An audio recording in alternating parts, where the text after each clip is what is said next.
सोनिया की शादी धूमधाम से हुई थी। राज, उसका पति, दिखने में तो परम सुंदर था, पर सोनिया को कभी कभी उसकी आंखों में एक अजीब सी चमक दिखती थी। शादी के बाद हर रात को एक ही सपना आने लगा, एक सुनसान मंडप, टूटी हुई मूर्तियां और खून से सना हुआ घेरा। सपने में कोई फुसफुसाता, 7 फेरे पूरे नहीं हुए।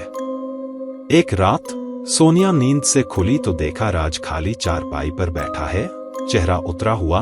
राज, क्या हुआ? पूछा सोनिया ने। राज की आवाज अजीब सी कर्कश थी। सोनिया, वो सपना, वो सच है। उसने एक पुरानी डायरी निकाली। उसमें लिखा था, विवाह अधूरा रहने से आत्मा भटकती है, बदला लेती है। राज के दादा की शादी भी अधूरी रह गई थी। शादी के दिन ही उनकी दुल्हन गायब हो गई थी। डायरी में आगे लिखा था, उसका बदला पूरा करने के लिए मुझे किसी और से ये शादी पूरी करनी है। सोनिया सिहर उठी।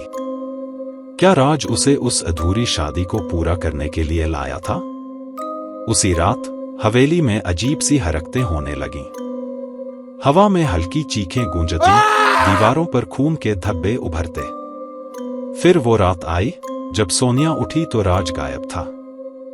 मंडप सजा हुआ था, आग जल रही थी।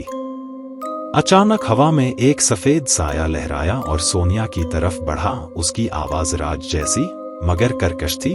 चलो सोनिया, बाकी फेरे लेते हैं। सोनिया चीखने लगी।